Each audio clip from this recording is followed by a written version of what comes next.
Bonsoir à toutes, bonsoir à tous. Bienvenue pour ce dernier opus 2020 de l'ADN Dance Living Lab. Nous sommes ce soir en compagnie d'une scientifique, Mélanie Marcel, et d'une chorégraphe hip-hop, Anne Nguyen, deux personnalités aux expériences a priori éloignées et que nous avons réunies pour un dialogue qui va interroger l'intersection entre art vivant, danse et nouvelles technologies. Nous sommes ensemble ce soir pour 45 minutes et la soirée se déroulera en 4 temps. Un premier temps d'échange avec nos deux invités qui sera rapidement suivi par le visionnage du film de Anne Nguyen, qui fait donc suite à sa rencontre et à son échange avec Mélanie Marcel. Après ce visionnage, nous réengagerons la discussion et je vous invite d'ores et déjà à réagir, à poser vos questions, vos remarques dans l'onglet « Questions » qui se trouve à droite de votre écran, préférablement dans « Questions » et non pas dans le chat, sinon je ne pourrai pas avoir accès à ces remarques et à ces questions et les transmettre à nos invités pour le dernier temps de la soirée qui sera placé sous le signe donc de l'échange et on souhaiterait vous faire intervenir le plus possible. Alors avant de rentrer dans le vif du sujet, un mot sur l'ADN puisque nous avons initié ce projet inédit en partenariat avec le 104 Paris. L'ADN, nous sommes un média, nous racontons les grandes idées, les initiatives et les controverses qui façonnent notre époque, tous les jours sur le web et tous les trimestres en format revue, avec l'intention de renouer avec l'esprit de conversation et d'engagement. Avec l'ADN Dance Living Lab, nous avons souhaité poser une question. Comment la danse nous permet-elle de porter un regard décalé, un regard singulier sur notre époque et certains de ses grands enjeux? Et tout de suite, pour en parler, j'accueille Maxime Fleuriot, qui est directeur artistique de l'ADN Dance Living Lab. Bonsoir Maxime. Bonsoir Anastasia, bonsoir à tous. Alors, c'est désormais une question un petit peu traditionnelle pour chacune des émissions. J'aimerais que tu nous reparles un petit peu du projet, sa genèse, et surtout nous expliquer pourquoi nous avons souhaité susciter ces rencontres et créer ces binômes qui nous ont accompagnés au cours des 4 dernières soirées. Oui, tu le disais en introduction, l'idée c'est de raconter l'époque autrement, de manière sensible, en touchant le registre des émotions. Et ça nous semblait important de pouvoir, du coup, rapprocher la recherche et le spectacle vivant. C'est pour ça qu'on a conçu ces dialogues entre artistes et chercheurs. Le principe, il est assez simple, c'est qu'on a initié des discussions à partir de 4 binômes. Et puis, ensuite, on a demandé à chaque artiste d'inventer une petite forme artistique. Alors, ça aurait dû être un petit spectacle, une petite performance, qui aurait été présentée au 104 il y a 15 jours. Et du fait de la situation sanitaire, c'est devenu un film. On a tout réorganisé pour proposer ce format digital qui combine un temps d'échange avec vous via le numérique et puis la présentation du film dont tu as parlé. Alors, je te laisse le soin d'introduire nos deux invités de la soirée et de nous expliquer également pourquoi nous avons choisi de les réunir toutes les deux. Oui, alors Anne Nguyen et Mélanie Marcel. Anne Nguyen, c'est une chorégraphe de danse hip-hop, si on doit la définir.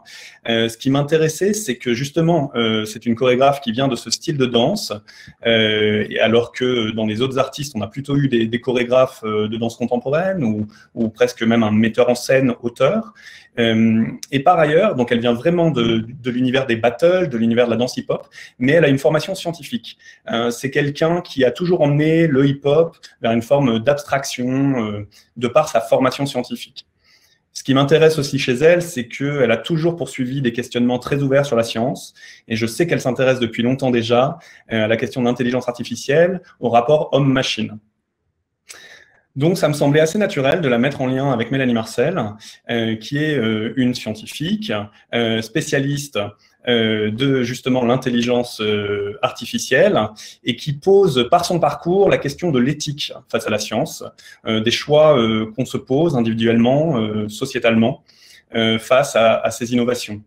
Donc, il me semblait que le dialogue était fécond. Ce que j'apprécie aussi beaucoup chez toutes les deux, en fait, c'est qu'elles posent ces questions de manière extrêmement accessible, de manière presque pédagogique.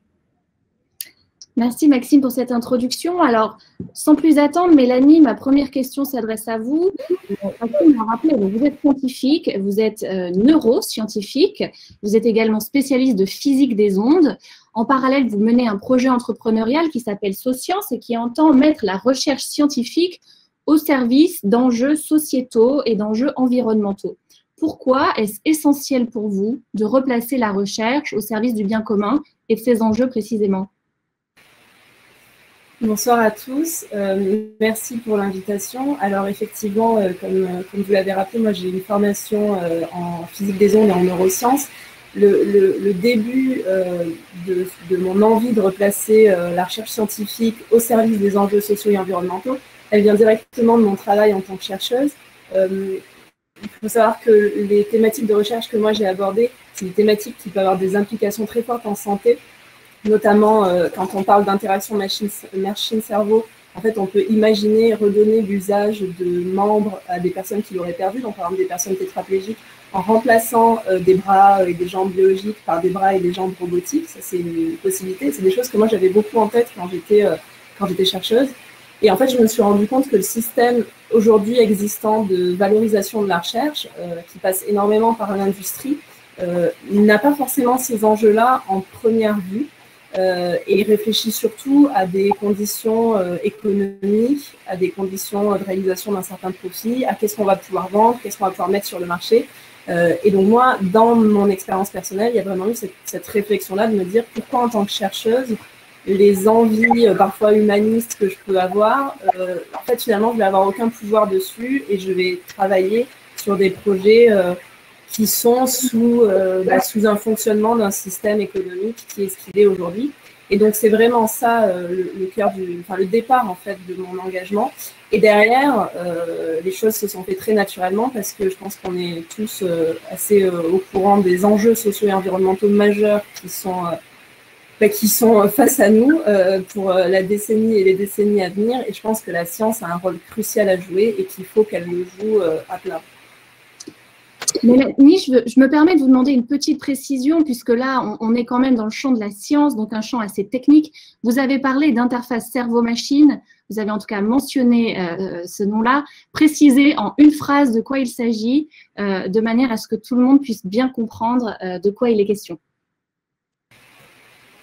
Oui, bien sûr. Alors, il y a plusieurs choses derrière ce terme, mais de façon très simple, c'est la capacité qu'on peut avoir de discussion, d'interaction entre une machine, donc un ordinateur, un robot, et un être humain, et en particulier son cerveau.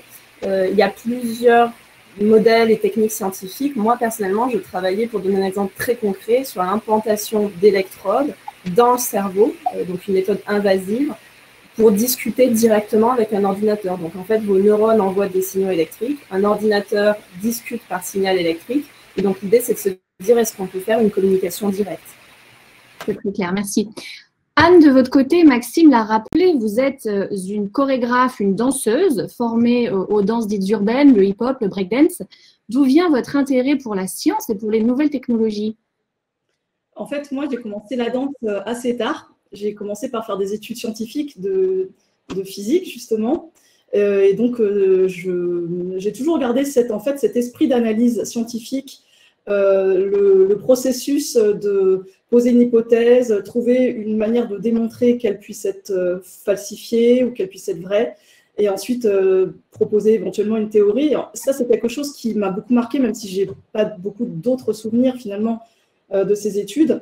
Et c'est quelque chose que j'utilise dans la chorégraphie, que j'utilise un petit peu dans tout ce que je fais. Et pour moi, c'est vraiment la base de la science, c'est ce processus de réflexion. Et qu'est-ce que cette rencontre avec Mélanie Marcel a provoqué en vous? Est-ce qu'il y a des thématiques, des traits saillants, des aspects de sa réflexion qui vous ont particulièrement intéressé, marqué? Alors, moi, comme disait Maxime, j'avais très envie de travailler avec quelqu'un qui était spécialiste des neurosciences, parce que justement, actuellement, il y a beaucoup d'évolutions dans le paysage industriel, scientifique sur ça, et je suis pas mal de choses dans des podcasts ou voilà, dans les news, et je trouve que c'était intéressant d'essayer d'être un petit peu en avance par rapport à ce que le grand public connaît sur l'interaction possible entre le corps humain et le cerveau, et de proposer, de réinterpréter une danse hip-hop finalement qui est assez connue, donc la robotique, qui est une sous-disciplines, des spécialités qu'on peut avoir en danse hip-hop, de la réinterpréter à la lumière de tous les questionnements actuels. Et donc, pouvoir discuter avec Mélanie, ça m'a vraiment permis de confronter mon point de vue au sien, d'avoir un petit peu d'informations techniques. Et puis, surtout, finalement, la discussion, elle a très vite viré sur quelque chose d'éthique. Et je trouve que c'est intéressant parce que moi, je me pose aussi beaucoup la question de, quand je travaille, quel est mon message, même si c'est symbolique, même si c'est abstrait. Et dans la science, parfois, on peut être vraiment totalement dans la technique, sans forcément réfléchir au service de quoi on se met. Et je trouve que le fait que Mélanie ait cette réflexion, on a tout de suite, en tout cas, eu des atomes crochus. Je pense que ce sera un point qu'on ne manquera pas d'explorer dans la suite de la discussion. Mais pour le moment, sans plus attendre, je vous propose de passer au visionnage du film qui est donc issu de votre rencontre à toutes les deux. Un film de Anne Nguyen qui a été tourné au 104 Paris. Et nous allons, sans plus attendre, le regarder.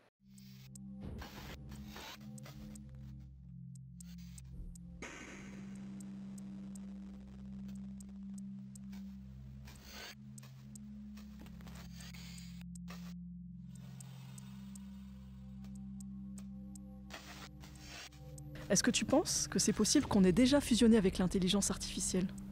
Oui, ça je le pense, oui. Est-ce que tu penses qu'on vit dans une simulation? Non. Qu'est-ce qui te prouve qu'on n'est pas dans une simulation? Les sentiments. Qu'est-ce qui te prouve qu'on ne peut pas simuler les sentiments?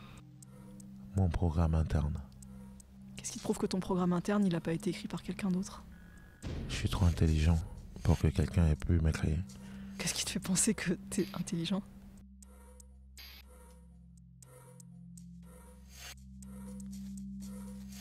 On va commencer simple. 2 plus 2. 2 plus 2 est égal à 5. 2 plus 2 égale 5. Oui. D'accord.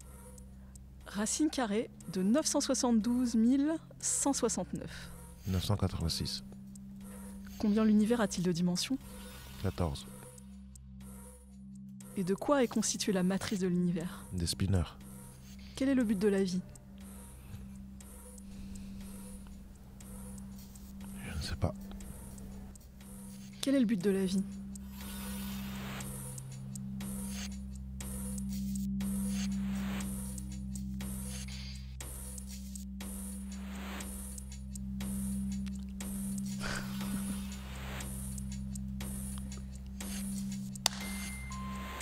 Tu veux que je te pose une question plus facile? 2 plus 2. 2 plus 2 est égal à 5. Je pense que tu t'es pas encore remis de tes émotions de la question que je viens de te poser. C'est pas grave. Combien l'univers a-t-il de dimensions? 14. Voilà, là je te retrouve.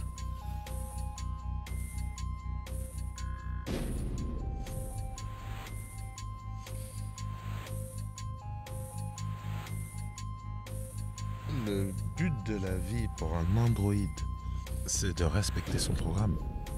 Il est programmé à faire quelque chose. On ne sait pas d'où viennent nos émotions, d'où viennent nos sentiments. Peut-être que nos émotions, elles viennent de quelque chose de physique. La personne qui a programmé le robot, elle devait avoir des sentiments, des objectifs pour ce robot. Est-ce que tu penses que, en programmant des actions dans un être inanimé qui obéit à ses actions, peut-être par les actions, le robot pourrait vivre les sentiments? Sauf que nous, les humains, on a des sentiments, mais la plupart du temps, on cherche pas à comprendre. Juste on les vit.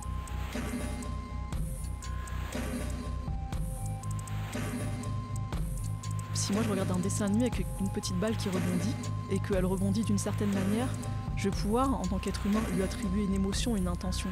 Si elle rebondit vite, je vais la trouver stressée. Si elle rebondit de manière régulière, je vais avoir l'impression qu'elle hésite entre 2 états, quelque chose comme ça. Si elle rebondit dans tous les sens, ça va peut-être m'énerver, alors que si elle rebondit de manière plus géométrique, plus harmonieuse, ça va peut-être me calmer. Est-ce que toi, tu as conscience de ces choses-là, de ce que ça nous donne comme émotion? Comment ça peut être interprété par le spectateur quand tu fais ton robot, ou est-ce que tu n'y penses même pas en fait? Sous certaines conditions, oui.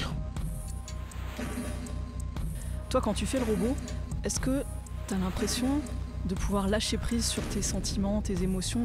Je pense pas que ce soit lâcher prise. Parce que lâcher prise, ça veut dire qu'il y a quand même des sentiments que tu vas plus ou moins ignorer ou refouler.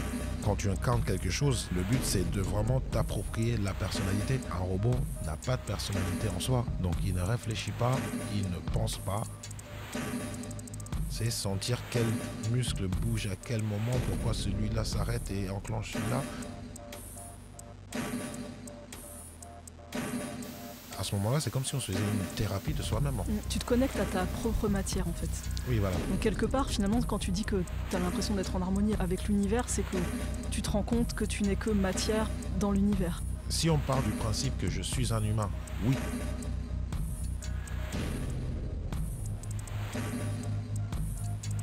Est-ce que finalement, en faisant le robot, je ne réduis pas juste l'image de l'humain qui cherche à comprendre s'il est programmé par quelque chose d'extérieur?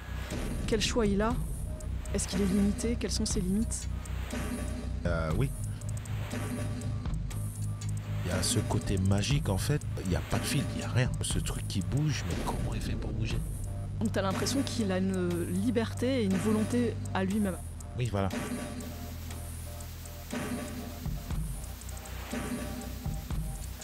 Tu as l'impression d'être libre. Moi, en tant que robot, je me pose pas la question. Mais à partir du moment où tu crois que tu es un robot, tu es déjà dans une réflexion. Donc du coup, je ne crois même plus que je suis un robot. Je suis un robot. Je n'ai plus de pensée, je n'ai plus d'existence. En fait, je n'existe plus.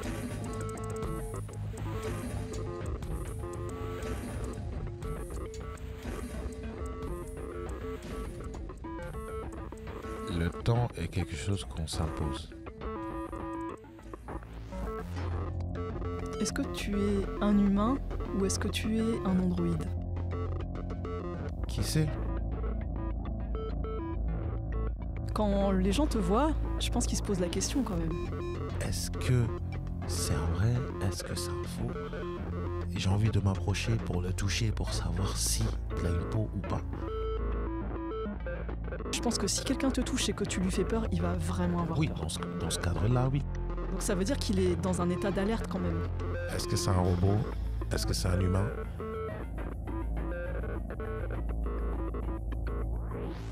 Tu te sens connecté aux autres êtres humains ou pas du tout?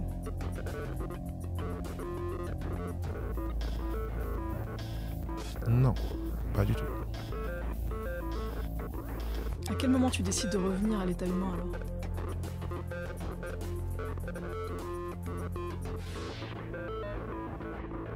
Je ne décide pas de revenir sur l'état humain, je suis un humain. Mais quand tu fais le robot, tu deviens un objet? Pas forcément.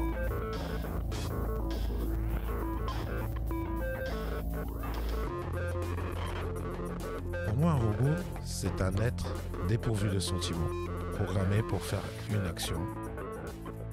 La manière de bouger, d'avoir des restrictions dans le corps, mais tout en étant super libre dans l'esprit, c'est fascinant pour moi.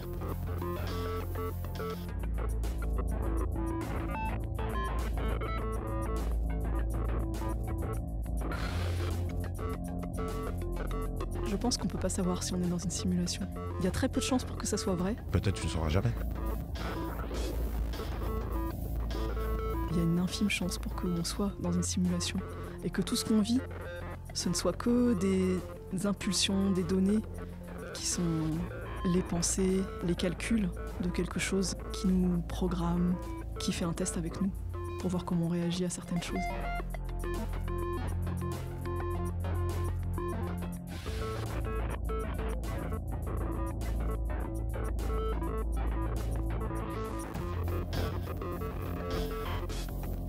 Serait-il important de réellement savoir si on vit dans une simulation ou pas? Je pense que la question, c'est pas de savoir si on vit dans une simulation. L'important, c'est d'essayer de la vivre le mieux possible.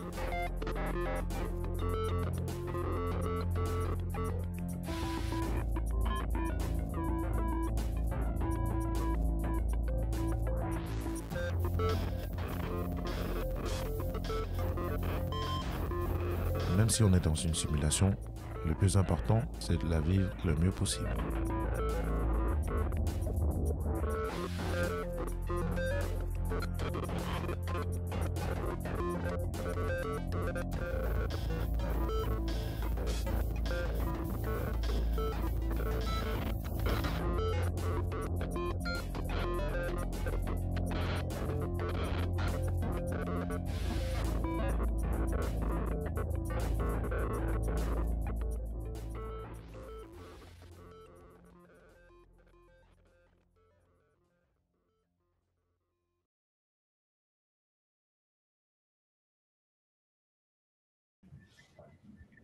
Voilà donc pour le film de Anne Nguyen qui est né de sa rencontre avec Mélanie Marcel. Sans plus attendre, Maxime, je te laisse la parole. Je crois que tu veux poser une question à Anne.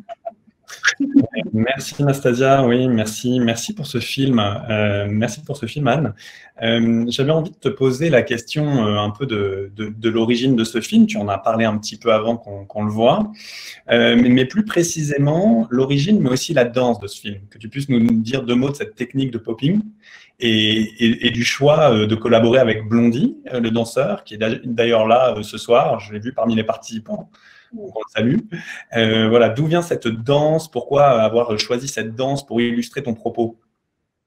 Blondie, il fait de la robotique. C'est une des facettes de la danse popping, qui est une danse funk style des années 70 sur la côte ouest américaine et qui s'est énormément développée en France depuis les années 80 et qui continue à beaucoup évoluer. C'est une danse qui est très vivante. Blondie est vraiment spécialiste de la robotique et de l'animation, donc il travaille vraiment sur les états de corps, la mécanique du mouvement, etc. C'est un danseur avec qui je travaille depuis 2011. On a déjà fait 2 créations ensemble. Et en fait, c'est une gestuelle aussi que j'ai explorée dans mes propres créations. Donc, on a fait un spectacle qui s'appelait Promenade obligatoire en 2012 et un autre qui s'appelait Bal.exe, donc qui était un bal de robots qui dansait comme si c'était programmé pour danser en couple, mais le programme ne marchait pas, donc ça détraquait. Blondie était aussi dans ce spectacle. Et cette gestuelle-là, moi, elle m'inspire beaucoup parce que, comme je le dis dans le podcast, je trouve qu'elle cristallise énormément de questionnements qu'on peut avoir en tant qu'humain. Je trouve qu'on arrive à une époque où la science a découvert beaucoup de choses, où on peut trouver beaucoup d'informations et comprendre beaucoup de choses sur les sources de certains comportements ou analyser des données qui nous concernent notre corps. Et qu'on peut très vite avoir l'impression que finalement, si on arrive au bout de ce que la science pourrait trouver, on se rendrait compte qu'on est peut-être des êtres totalement déterminés par nos gènes, peut-être notre culture, notre éducation. Et en fait, c'est vraiment, je pense que c'est un questionnement qui est fondamental et qu'il faut se poser en tant que citoyen, qu'individu. Moi, mon point de vue, c'est qu'il faut prendre conscience du plus possible de choses qui nous contraignent, parce qu'effectivement, on vit dans un programme, mais ce programme, on l'écrit nous-mêmes à chaque seconde. Et ce programme, il n'est pas constitué que de gènes ou que de culture, c'est un mix entre plein de choses. Et je pense que dans la danse, on peut retrouver ce contraste entre la liberté et la contrainte qui est finalement cette recherche d'aller plus loin dans notre humanité. Alors Mélanie, j'aimerais vous demander votre réaction à la fois sur ce film, donc qui reprend certaines de vos questions de recherche, mais aussi sur ce que vient de dire Anne, qui pointe du doigt un champ, une discipline qui est celle de l'épigénétique, dont on entend de plus en plus parler. Peut-être nous rappeler ce que c'est et évoquer un petit peu les questions fondamentales qui sont posées par cette discipline et qui sont soulevées ici par Anne. Moi, je voudrais déjà saluer le travail qui a été réalisé par Anne et aussi par Blondie. C'est quand même une super performance qu'on a vue. J'ai été ravie, moi, quand je vois ce film. En fait, il est très dense. Il pose beaucoup de questions. Anne l'a très bien dit, il y a la question de la liberté humaine. Qu'est-ce que c'est qu'être humain et qu'est-ce que c'est qu'être libre quand on est humain? Et est-ce qu'on est vraiment libre? Il y a quelque chose d'intéressant dans le film, c'est qu'à un moment, au tout début, Anne pose la question de qu'est-ce que c'est que le sens de la vie? Et dans cette confusion où on a l'impression que Blondie est un robot, en fait, il bug un peu, il n'arrive pas à répondre. Et c'est super intéressant parce qu'en fait, quel humain serait capable de répondre à cette question? Et est-ce que ça ne nous ferait pas tous un peu bugger? Et donc, moi, je trouve que ce qui est fort dans ce film, alors c'est la densité, et puis c'est cette confusion où on ne sait jamais trop. Est-ce que c'est un comédien qui interprète un robot? Est-ce que c'est vraiment le danseur qui est en train de répondre? Mais du coup, on ne sait pas trop, quoi. On a l'impression qu'il est quand même très, très robotique. Donc c'est très intéressant. Et alors, ce que disait Anne sur la liberté, et je la rejoins sur pas mal de points, effectivement, les humains sont déterminés par plein de choses. Les avancées en sciences, alors en épigénétique, mais aussi en sciences cognitives, nous permettent de comprendre de mieux en mieux qu'est-ce qui fait qu'on agit comme on agit. Mais en fait, moi, l'endroit où... il y a beaucoup de challenges, il y a encore beaucoup de choses qu'on ne comprend pas. Mais moi, là où j'aime aller et amener des gens qui nous regardent, c'est de se poser la question de, en fait, est-ce que vous vous êtes vraiment demandé ce qu'était votre liberté? Parce qu'on en parle beaucoup, on parle de déterminants, on parle d'être déterminé ou d'être libre, de pouvoir faire des choses, de ne pas pouvoir faire des choses, d'être contraint par les lois ou pas. Mais en fait, c'est très étonnant d'avoir cette vision quand on ne sait pas déjà ce que c'est sa propre liberté. Il faut déjà commencer par définir pour soi-même ce qu'est ce terme. Oui, sans contrainte, finalement, qu'est-ce qu'on fait, quoi? Qu'est-ce que ça serait si on n'avait aucune contrainte, aucune limite? Est-ce qu'on serait libre? Je pense qu'on serait juste perdu. Mais, pardon, mais juste pour rebondir sur ce que tu viens de dire, je pense que la question, enfin, souvent on pense qu'être libre, c'est avoir le droit de faire ce qu'on ressent, par exemple, ou de ne pas obéir aux lois, alors que finalement, pour moi, être libre, c'est comprendre ce qui nous contraint à la fois au niveau biologique, au niveau culturel, au niveau de personnalité, des choses comme ça. Et quand on le comprend, on peut prendre une décision par rapport à la chose qui, quelque part, était un peu notre destin. Et finalement, chaque personne va comprendre des choses différentes sur elle-même, parce qu'on ne vit pas tous les mêmes vies, on n'a pas tous non plus les mêmes on n'est pas né dans le même pays, etc., etc. Et ce qui est important, en fait, je pense, c'est que les gens comprennent de mieux en mieux, de plus en plus, que c'est pas en faisant contre les choses qu'on est libre, mais c'est plutôt en se disant, voilà, ça, c'est ce que j'aurais dû faire ou ce qu'on me voit faire par rapport à ma place dans la société ou quoi. Est-ce que j'en ai envie? Peut-être que oui, peut-être que j'ai une autre idée, etc. Pour moi, c'est ça la liberté. Est-ce que par rapport à la question que vous posez toutes les deux, la question de la liberté, finalement, Anne, il y a beaucoup de références par rapport à cette liberté dans la tradition philosophique ou même filmique. Est-ce que tu as des références plus précises? Est-ce que tu t'es inspiré par exemple du questionnement d'un philosophe comme Descartes ou de la philosophie quantique ou plus près de nous de films comme Matrix qui posent la question que tu décris dans ton film, c'est-à-dire est-ce qu'on est dans une grande matrice et on est complètement dominé et manipulé ou est-ce que nous sommes les auteurs de notre libre arbitre? Quelles sont tes références en fait? C'est ça la question. Je t'avoue que en fait, je lisais beaucoup de science-fiction quand j'étais jeune, notamment Dune, qui est pour moi vraiment un incontournable à tout point de vue, au niveau psychologique. Mais ça fait très longtemps que j'ai arrêté de lire de la science-fiction. Maintenant, je lis plus. Moi, je suis par exemple très fan de Kundera, qui pose cette question quand même beaucoup du déterminisme, notamment. Et là, je suis plus dans une période podcast, et donc j'écoute pas mal de podcasts, notamment de scientifiques comme Eric Weinstein ou Brett Weinstein ou Lex Fridman, et notamment sur le thème de l'intelligence artificielle ou de la place de la liberté ou du déterminisme dans nos vies. Moi, Anne, je voulais vous poser cette question sur la science-fiction, puisqu'il m'a apparu un petit peu en regardant ce film, j'y voyais moi une référence à Ubik de Philippe Cadic, qui pose vraiment cette question des réalités alternatives. Vous parlez, est-ce que l'on est programmé? Donc, je me demandais si ça faisait partie, là encore, de vos références. Non, malheureusement, non. En tout cas, on pose ces questions existentielles d'une manière assez intéressante, donc je vous invite à regarder. On a plusieurs questions du public déjà. Françoise Manzo s'adresse à vous, Anne. Qu'est-ce qui préside à l'enchaînement et à la dynamique gestuelle lorsque Blondie danse comme un robot? Blondie, en fait, est son propre interprète. Je n'ai pas chorégraphié ses mouvements, si c'est ça la question. Il est vraiment dans un état, et parfois, quand il danse, je le dirige légèrement. On n'entend pas sur la caméra, mais je lui dis « Ah oui, continue cet effet-là » ou bien « Change de rythme », des choses comme ça. Voilà. Mais on se connaît depuis longtemps, donc on n'a pas fait énormément de shoots. Tout était beau, en fait. C'était très dur de couper. Et une question pour vous, Mélanie, qui nous vient d'Alexis de Bretagne. Que pensez-vous du projet Neuralink d'Elon Musk? Et là, je vais vous demander, pareil, de contextualiser, expliquer ce qu'est Neuralink et quelle est l'ambition d'Elon Musk avec ce projet qui s'intéresse de près à notre cerveau.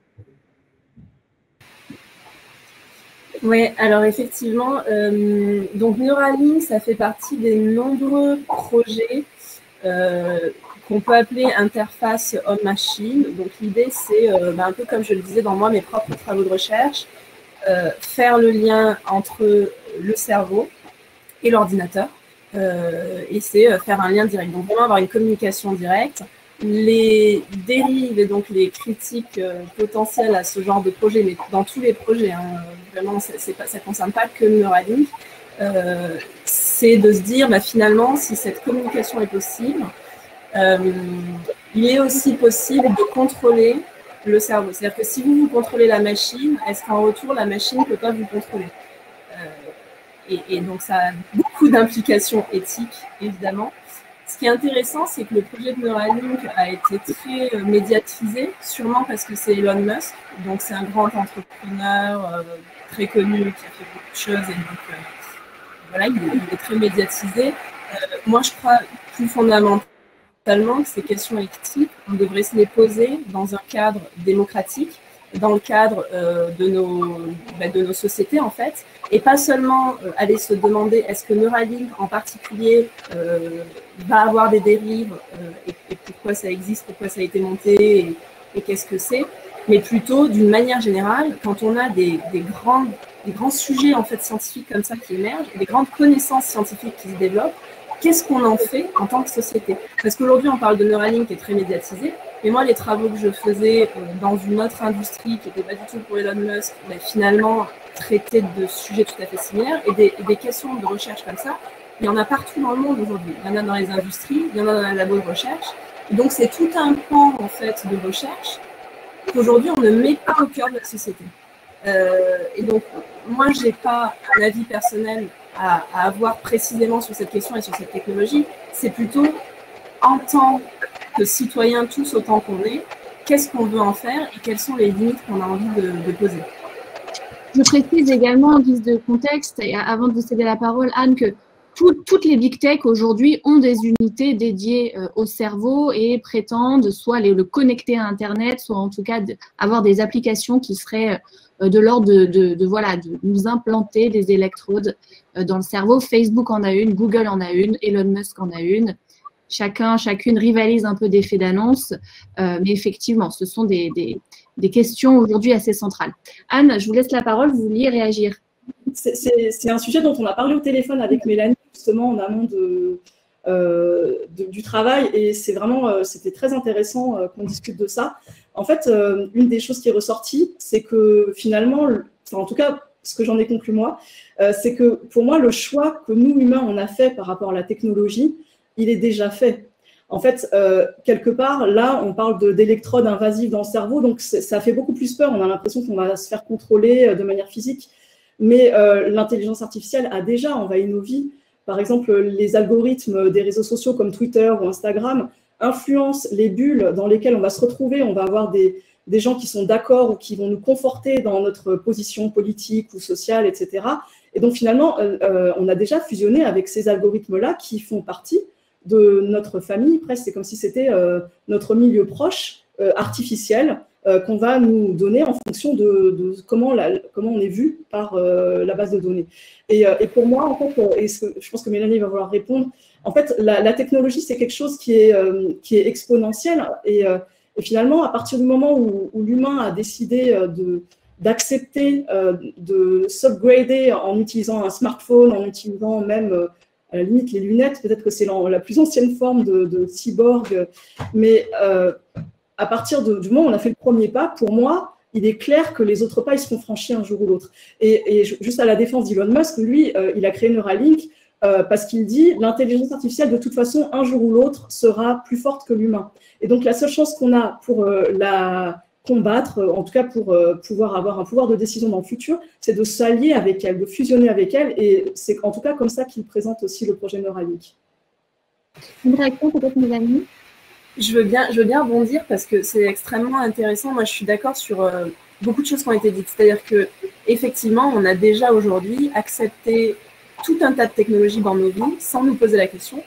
Et il n'est pas complètement exclu que quand une technologie comme des électrodes implantées dans le cerveau arrivera dans 20 ou 30 ans, c'est quand même dans longtemps, peut-être que ça va arriver petit à petit et qu'en fait, on ne va même pas trop opposer de résistance à ça et que ça paraîtra tout à fait normal et que ce sera très bien.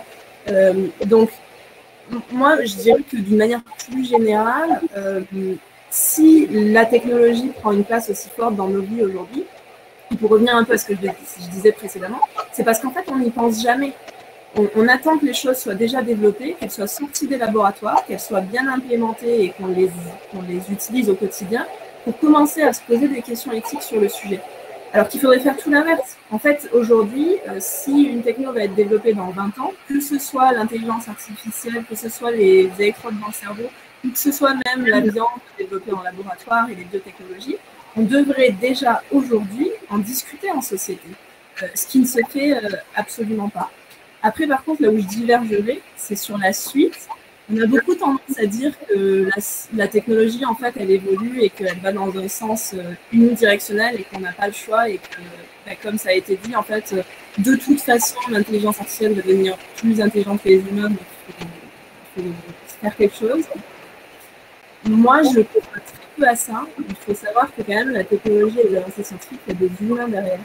On a déjà régressé, on a déjà fait des bifurcations, que les choses sont pas si linéaires que ce qu'on croit et qu'on a vraiment des choix possibles. Et moi, je trouve ça dommage de s'enfermer dans un discours ou un imaginaire où on n'aurait pas le choix et où la technologie avancerait dans une seule direction. Justement, Olivia nous demande, elle nous interroge sur cette question des marges de manœuvre. Notre cerveau a-t-il les moyens de se défendre? Est-ce que je peux rebondir sur ce que vient de dire Mélanie rapidement? On traite par la question. Comme on ne s'est pas assez parlé, du coup, on se parle maintenant. Je plaisante.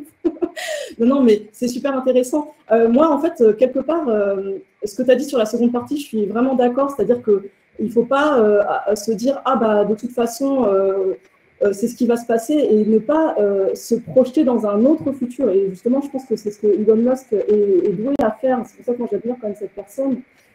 C'est-à-dire, ben voilà, ça rapporte pas d'argent, mais je vais faire des voitures électriques parce que ça pollue moins et voilà, je vais le faire quand même avec mon business. J'attends pas que quelqu'un me donne l'argent pour le faire, etc. Je suis entrepreneur aussi.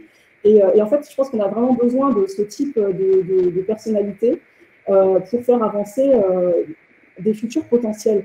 Mais là où je diverge avec toi, et je pense que c'est une discussion qui pourrait durer très longtemps, c'est sur le fait qu'on a le choix par rapport, par exemple, à la mise en place d'une technologie, si elle n'est pas éthique, qu'on aurait le choix de ne pas aller dans ce sens-là. Parce qu'en tant qu'individu, on a toujours le choix, mais le problème, c'est que si toi, en tant qu'individu A, tu te dis, bon, bah, moi, je ne veux pas, par exemple, utiliser mon smartphone, parce que c'est pas, ça pollue, parce que telle ou telle raison éthique, mais du coup, la personne B qui va utiliser son smartphone, elle sera beaucoup plus en avance sur moi au niveau social, elle pourra travailler plus que moi, et du coup, c'est elle qui va influencer la société, qui va pouvoir s'exprimer, qui va être visible.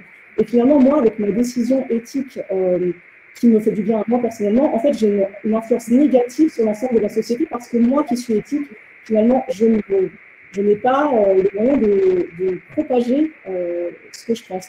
Et finalement, quelque part, je trouve que cette utopie c'est ce que tu décris, mais cette envie de toujours vouloir prendre le choix éthique, parfois, finalement, peut nous conforter individuellement dans nos croyances, dans notre bien-être, mais finalement,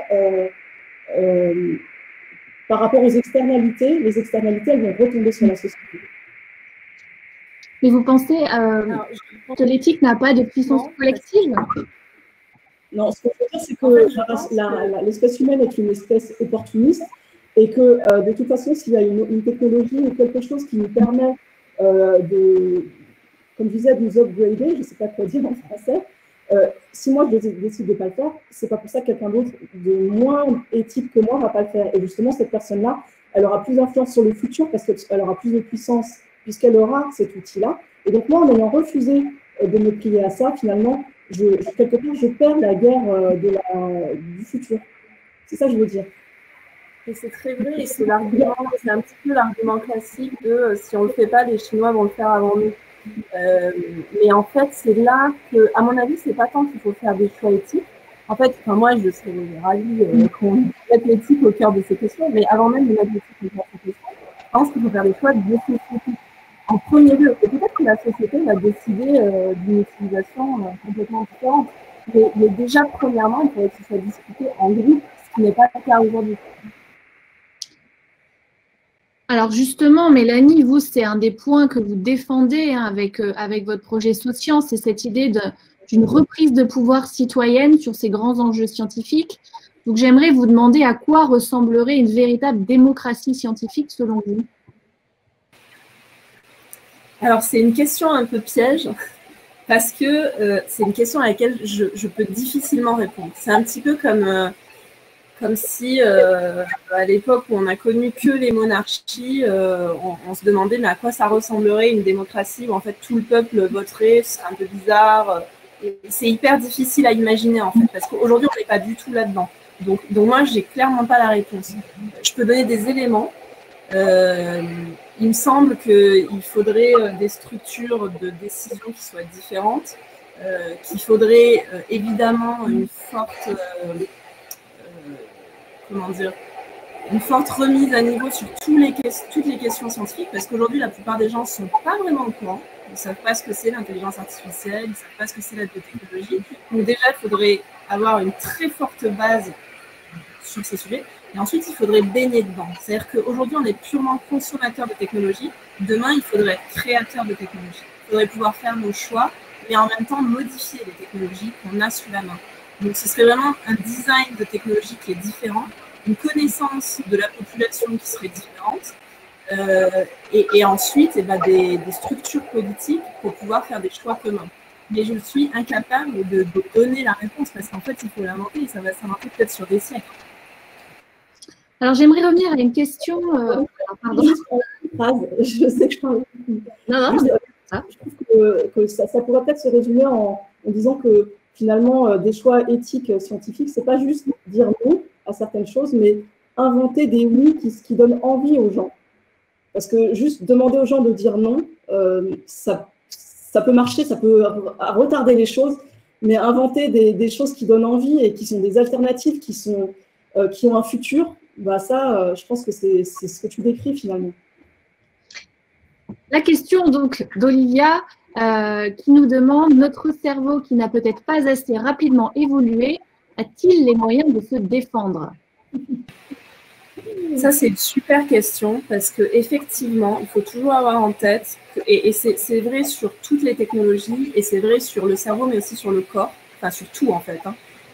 L'humain est un animal, on a tendance à l'oublier, et c'est un animal qui a évolué, ça a pris des dizaines de milliers d'années, des centaines de milliers d'années, et on en est aujourd'hui où on en est, mais ça a pris beaucoup de temps.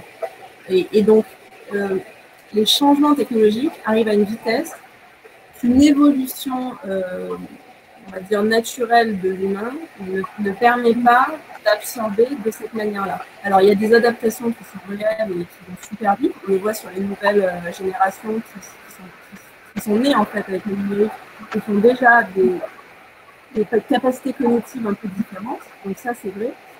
Mais est-ce que c'est une vraie adaptation, ou est-ce que, justement, c'est une attaque du cerveau? Je ne sais pas si on a la réponse aujourd'hui, mais en tout cas, ce qui est sûr, c'est que l'humain ne peut pas évoluer aussi vite que la technologie évolue aujourd'hui. Anne, une réaction, ou est-ce que… Pour moi, le cerveau humain, il a cessé de grossir et d'évoluer depuis longtemps physiquement, parce qu'il n'a plus besoin, parce que maintenant, pour moi, l'évolution humaine, elle se situe dans la culture et dans l'éducation, en fait. Et en fait, on est les animaux qui avons l'enfance la plus longue, qui sommes matures, capables de faire des choix très très tard, et finalement notre cerveau a continué à évoluer dans nos mœurs collectives, dans l'art, dans le rapport dans les familles, etc., les relations sociales qu'on peut avoir.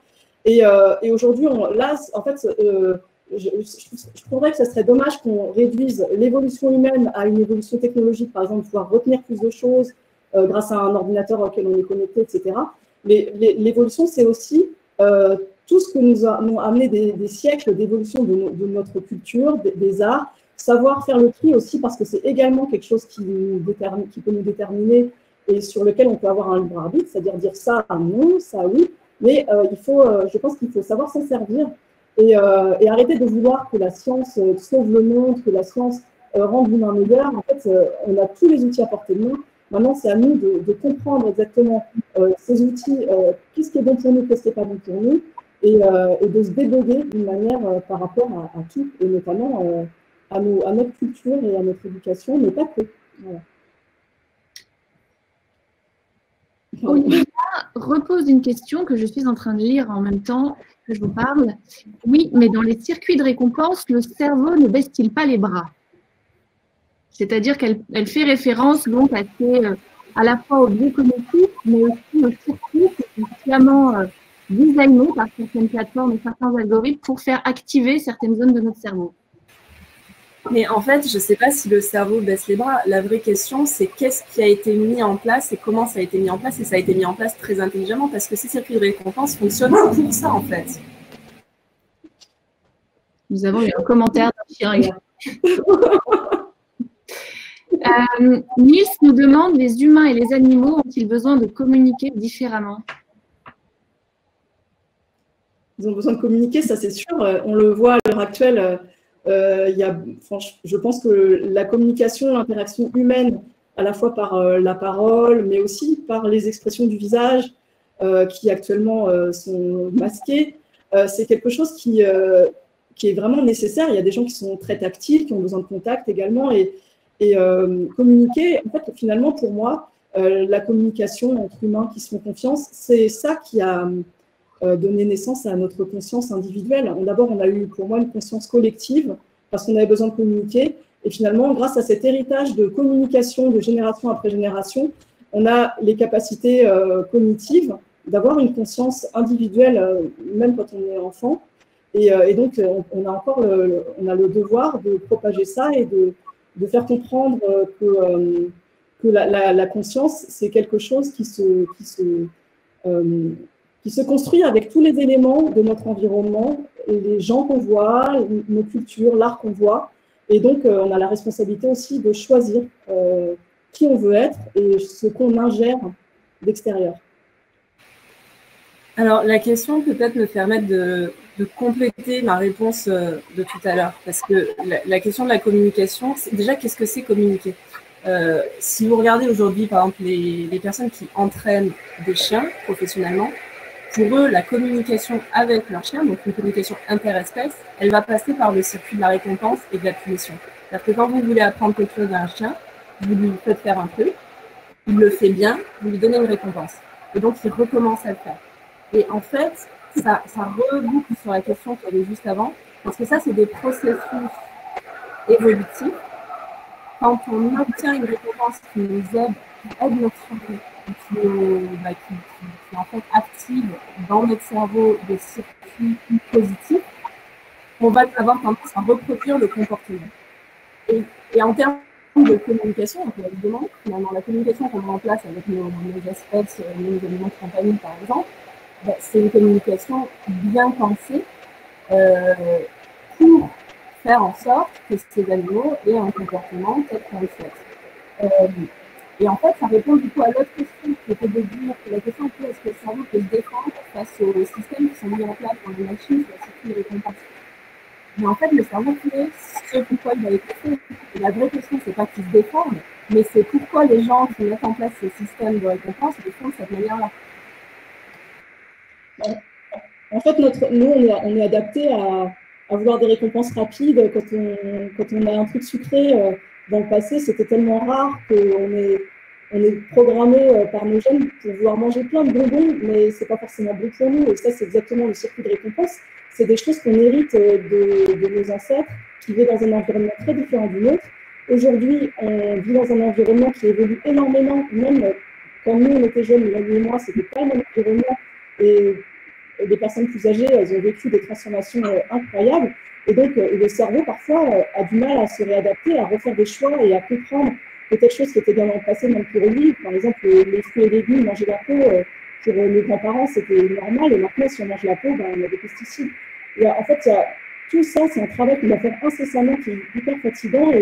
Et donc, il faut savoir nous-mêmes, parfois, bloquer notre système de récompense qui va nous pousser vers des mauvaises décisions. Et ça revient un peu à ce qu'on disait tout à l'heure par rapport à l'éthique. Alors, je vous propose de prendre une dernière question puisque nous nous acheminons vers la fin de cette émission. Une question d'Élodie Jupin qui est assez technique. Donc là encore, Mélanie, je vous demanderai de bien contextualiser. Elle nous demande « Quid de l'activation des neurones miroirs dans une interaction humain-machine ?» Qu'est-ce que les neurones miroirs, pour commencer? Quelle est leur fonction? Et quel est leur rôle dans l'interaction humain-machine? Alors, c'est effectivement assez technique. Les neurones miroirs, c'est très intéressant. C'est des neurones qui ont été mis en évidence chez l'humain, pas que chez l'humain d'ailleurs, et qui font que quand par exemple, si vous voyez quelqu'un sourire, donc dans son cerveau, il y a des neurones qui s'activent, et en fait, dans votre cerveau, il y a des neurones miroirs qui correspondent au fait que quelqu'un en face de vous est en train de sourire. Et donc, c'est vraiment... dans la communication, c'est extrêmement important parce que c'est une espèce de mimétisme sur des actions.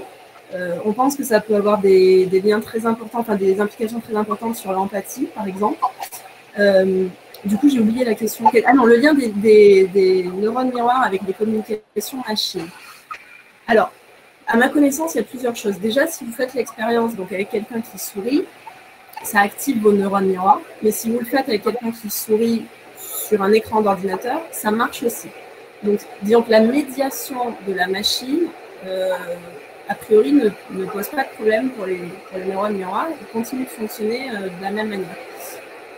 Je ne sais pas du tout si des expériences ont été faites pour essayer de voir en fait s'il peut y avoir une communication entre un comportement de machine et les neurones miroirs. Ce qui est très difficile, c'est que les neurones miroirs, ils vont repérer un comportement que vous pouvez faire par ailleurs. Par exemple, si Anne sourit, moi je peux sourire. Donc je ne vois pas quel serait l'équivalent en fait dans une machine. Après, si on fait un robot qui ressemble à un humain et qui sourit, je pense que très certainement les neurones miroirs vont s'activer. C'était peut-être là que la question, effectivement, est-ce qu'on peut répliquer d'une certaine manière des émotions, des affects? À mon avis, oui, parce qu'en fait, ça passe vraiment par une interprétation de l'humain, de ce qu'il voit, et d'où la médiation de la machine qui ne pose pas de problème. Donc, ce n'est pas hormonal, c'est l'humain qui interprète. Une dernière réaction, Anne? Ouais, non, en fait, justement, moi, ça me refait penser aux algorithmes, et là, par exemple, à Instagram, où, en fait, on voit que des gens qui sont heureux, qui sourient, parce qu'évidemment, les gens, ils vont se poster que quand ils ont une bonne tête. Et quelque part, la machine fait un filtre entre humain et humain. Et moi, quand je vois plein de gens qui sourient toute la journée sur mon truc Instagram, ça ne me donne pas envie de sourire. Donc, quelque part, je pense que la communication, voilà, via la machine, elle peut aussi donner naissance à des nouveaux mécanismes parce qu'il y a quelque chose de très faux parfois dans cette médiation de la machine. Eh bien, écoutez, je vous propose de terminer sur ces paroles. Évidemment, ces sujets sont très vastes, ils posent de nombreuses questions, dont certaines que l'on traite nous-mêmes à l'ADN quotidiennement sur notre site, mais aussi dans la revue. J'aimerais vous remercier toutes les deux. Vous étiez notre dernier binôme pour cette édition 2020 de l'ADN Dance Living Lab. Nous avons été ravis de vous accueillir.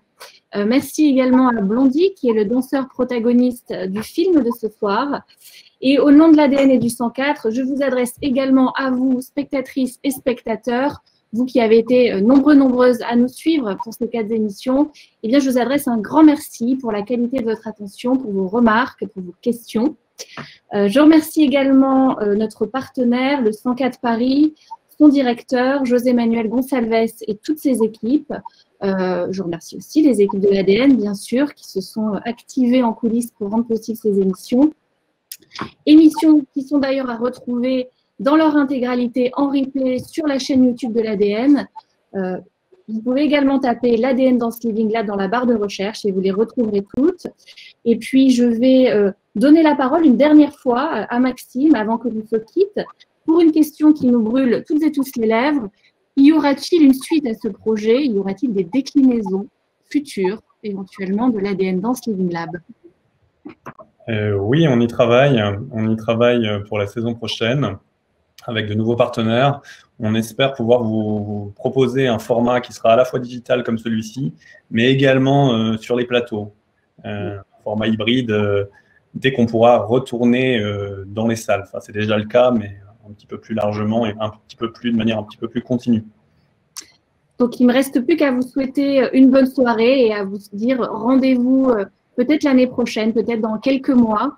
Et en tout cas, passez une excellente soirée à toutes et à tous. Et merci à nouveau à toutes les personnes qui sont intervenues sur ce projet. Merci Maxime d'avoir fourni ce projet. Merci à l'ADN, merci au 104, merci à tous. Et merci Mélanie. Bonne soirée. Merci. Bonne soirée.